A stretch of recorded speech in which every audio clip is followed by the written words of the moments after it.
ಉಗ್ರರ ಗುಂಡಿಗೆ ಬಲಿಯಾದ ಭರತ್ ಕೊನೆ ಕ್ಷಣ ಮಾತ್ರ ಘೋರವಾಗಿತ್ತು.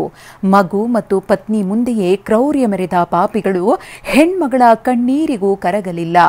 ಆ ದಿನ ನಡೆದ ಇಡೀ ಘಟನೆಯನ್ನ ಭರತ್ ಪತ್ನಿ ವಿವರವಾಗಿ ಬಿಚ್ಚಿಟ್ಟಿದ್ದಾರೆ. ನೀವೇ ಕೇಳಿ. ಕಣ್ಣೀರು, ಬರೀ ಕಣ್ಣೀರು. ವಿವಾಹ ವಾರ್ಷಿಕೋತ್ಸವ ಸಂಭ್ರಮವಿರಬೇಕಾದ ಮನೆಯಲ್ಲೀಗ ಸೂತಕ ಆವರಿಸಿದೆ. ಅಪ್ಪ ಅಪ್ಪ ಅಂತ ಕರೆಯುತ್ತಿದ್ದ 3 ವರ್ಷದ ಪುಟ್ಟ ಕಂದನ ಮುಂದೆಯೇ ಉಗ್ರರು ಪತಿಯನ್ನ ಕೊಂದು ಹಾಕಿದ್ರು. ಕಣ್ಮುಚ್ಚಿ ಬಿಡೋದ್ರೊಳಗೆ ದುರಂತ ನಡೆದು ಹೋಗಿತ್ತು. ರಣಹೇಡಿ ಉಗ್ರರ ಅಟ್ಟಹಾಸವನ್ನ ಕಣ್ಣಾರೆ ಕಂಡ ಭರತ್ ಭೂಷಣ್ ಪತ್ನಿ ಇದೀಗ ಆ ಕರಾಳ ಕಾಶ್ಮೀರದ ಉಗ್ರರ ಭಯಾನಕ ಸತ್ಯವನ್ನ ಬಿಚ್ಚಿಟ್ಟಿದ್ದಾರೆ. ನಮ್ಮ ಹತ್ರ ಬಂದ ನನ್ನ ಮಗುನ ಬಚ್ಚಿಟ್ಕೊಂಡು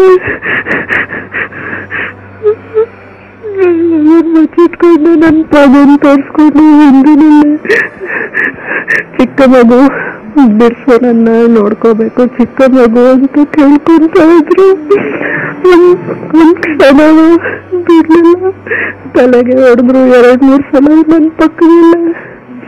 ನಾನು ನನ್ನ ಮಗು ನೋಡ್ಬಿಟ್ಟು ಹೊಡೆದ್ಬಿಟ್ಟು ಹೋದ ಅವನು. ಒಂದೊಂದು ಕ್ಷಣನೂ ನರಕ, ಒಂದೊಂದು ಕ್ಷಣವೂ ಭಯಾನಕ. ಮಗು ಇದೆ ಅಂದ್ರೂ ಕೇಳಿಲ್ಲ, ಒಂದು ಕ್ಷಣನೂ ಬಿಡ್ಲಿಲ್ಲ. 3 ವರ್ಷದ ಕಂದ ಪತ್ನಿಯ ಎದುರು ಭರತ್ ಭೂಷಣ್ ಮೇಲೆ ಪಾಪಿಗಳು ಅಟ್ಟಹಾಸ ಮೆರೆದಿದ್ರು. ಅವಕಾಶನೇ ಇರಲಿಲ್ಲ ಒಂದು ಸ್ವಲ್ಪನೂ. ಹಾಗೆ ಬಿದ್ದೋದ್ರು ನಮ್ಮ ಹಸ್ಬೆಂಡ್. ಆಮೇಲೆ ಅವನು ಇನ್ನೊಂದ್ ಕಡೆ ಹೋಗ್ತಿದ್ದಾಗ ನನ್ನ ಪಕ್ಕದಲ್ಲಿದ್ದವರು ಓಡೋಗಕ್ಕೆ ಶುರು ಆದ್ರು. ಇದೆ ನನ್ಗೆ ಅವಕಾಶ ನನ್ನ ಮಗನ ಕಾಪಾಡ್ಸಕ್ಕೆ ಅಂತ. ಅವರು ಪ್ಯಾಂಟ್ಸಲ್ಲಿ ಇದ್ದಿದ್ದು ವಾಲೆಟ್, ಆಮೇಲೆ ಅದೊಂದೇ ಫೋನು BSNL ಪೋಸ್ಟ್ ಪೇಡ್ ಇತ್ತು. ಆ ಫೋನ್ನು ಎತ್ಕೊಂಡು ಆ ಕಡೆ ಬೆಂಚಲ್ಲಿ ನನ್ನ ಬ್ಯಾಗ್ ಅವ್ರ ಬ್ಯಾಗ್ ಇತ್ತು, ಎಲ್ಲ ಎತ್ಕೊಂಡು ಓಡಿದೆ. ಮಗುನ ಎತ್ಕೊಂಡು ಏನಾದ್ರು ನನ್ನ ಜಾಯಿಸ್ಬಿಟ್ರು. ನನ್ನ ಮಗು ಒಬ್ಬನೇ ಇರ್ತಾನೆ ಬೈದಲ್ಲಿ, ಏನು ಮಾಡಿರ್ತಾರೆ ಅಂತ ಎತ್ಕೊಂಡು ಓಡೋದೆ. ಇದ್ದಿದ್ದು ಕುದುರೆಗಳೆಲ್ಲ ಓಡೋಗಿತ್ತು.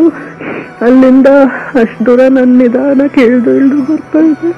ಹಿಂದೆ ಏನಾರನ್ನು ಹಟ್ಟಿಸ್ಕೊಂಡು ಬರ್ತಾ ಇದಾರೆ ಅಂತ ನನ್ನ ಹಿಂದ್ಗಡೆ ಇನ್ನೂ ಶಾರ್ಟ್ಸ್ ಕೇಳಿಸ್ತಾನೆ ಇತ್ತು.